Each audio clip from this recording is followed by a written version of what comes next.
Remember when Western media started fawning over literal Al Qaeda because they overthrew Bashar al Assad? Well, you get what you pay for. Christians massacred as Syrian jihadists launches killing spree just weeks after toppling Assad. Christians and other religious minorities have been massacred in Syria as violence erupts following the overthrow of President Bashar al Assad 3 months ago. More than 1,000 people have been killed since Thursday in what observers describe as the worst violence since Assad's downfall in December. And everyone's going to go, yeah, well, it's a Muslim country. Read the Bible. No, it's not. Is it Syria? That whole section, by the way, not Muslim. Muslims didn't come around until about 500 AD. Christians and Jews were there long before them. But anyway, more than 1,000 people have been killed since Thursday in what observers describe as the worst violence since Assad's downfall in December. The killings have targeted Alawites, Christians, and other minorities in Syria's coastal regions. And you're seeing lots of videos come out of them torturing them, beating them. They're riding on their backs like they're donkeys and everything, and just a whole. There's loads and loads of really horrific stuff. However, there is a video that's doing the rounds on Twitter right now as of filming, of a guy, what looks to be crucified, with a guy shooting behind his head. Now, I've seen conflicted everyone saying they're crucifying Christians and then shooting them in the head. That video, it turns out, is actually from about 8 years ago. And it's basically a rival jihadi fighter that they're just executing. Right, that's what the claim is. I don't know if that's true or not, but that video's all over Twitter right now. But it turns out it might not be a Christian being executed. It might not be. I don't know. I haven't actually double checked because I kind of don't want to go digging around a fucking gore video because it's not a nice video. But yeah, so just again, be careful and take a lot of things with a pinch of salt. The violence began with an ambush on a Syrian security patrol by gunmen loyal to ousted leader Assad near the port city of Latakia. This sparked a brutal crackdown by forces linked to Syria's new Islamist rulers, led by interim President Ahmed al Shara, a former leader of the Islamist group Hayat Tahrir al Sham.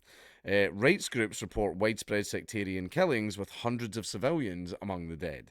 The Syrian Observatory for Human Rights reported that 745 civilians have been killed, mostly in shootings, with additional deaths among security forces and militants. Rami Abdul Rahman of the Observatory called the killings sectarian massacres that aim to expel the Alawite population from their homes. Where's the rest of the article? There we go. Witnesses described horrific scenes in the cities of Jable, Baniyas, and surrounding areas in Syria's Alawite heartland. Two residents from the coastal region reported that many homes belonging to Alawite families were looted and set on fire. Thousands of Alawites and Christians have fled their homes since Thursday, fearing for their lives. Several hundred, mostly women, children, and the elderly, sought refuge at a Russian Mediterranean military base at Hemimim. Himimim? Himimim. In Latakia. The violence is spread across several cities and towns in the largely Alawite coastal region. I mean, I get you're talking about the Alawites a lot, but I mean, what about the Christians? The Syria Campaign and the Syrian Network for Human Rights reported that both security forces and pro Assad gunmen were carrying out mass executions and systematic killings. The SNHR estimated that 125 of approximately 140 civilians were slain over the weekend in suspected revenge killings. Conservative MP Andrew Rosendale described the violence as a massacre reminiscent of October 7th and nothing less than a brutal crime against humanity. Well, when you put literally Al Qaeda in charge, you know, like what the fuck did you think was going to happen? He stated, from footage I have seen, Alawite Muslims, Christians, Druze, and other minorities are being hunted down, tortured, and murdered in cold blood. And that land historically is a Jewish and Christian land, which means this is kind of like a little crusade. This is the type of stuff that caused the crusades in the past. Because a lot of people don't remember that, like, Armenia, Turkey, like all, like Syria, all those places, they were Christian nations for a very long time. They were Christian nations, and then Salahuddin came over, and yeah, well, in fact, no, Salahuddin came like way later, right? But you know what I mean. Basically, yeah, there's a reason the Crusades happened, and the Crusades were based actually They came over here and started murdering it in self-defense. In self-bloody defense, he stated from footage I have seen, Alawite Muslim. Oh wait, I've just read that one. The MP for Romford called it a reign of terror perpetrated by barbaric jihadist terrorists.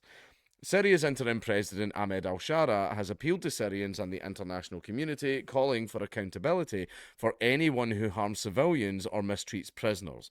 Bro, you're in charge. Just make them stop. Al-Shara formed a committee composed mostly of judges to investigate the violence. In a televised address, he urged security forces not to exaggerate in their response because what differentiates us from our enemy is our commitment to our values, progressive values, more than likely, which is why you're literally rounding up Christians and killing them. Because, like, bro, you know, you give the orders. You're the one that overthrew Assad. They're all following you now. You literally just have to say, don't do that, and they'll follow the orders. But you won't, will you?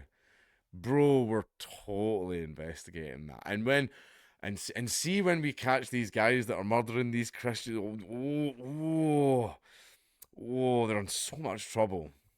They're in so much. We're totally looking into it, guys. Don't you worry. In a televised address, oh yeah, I just read that.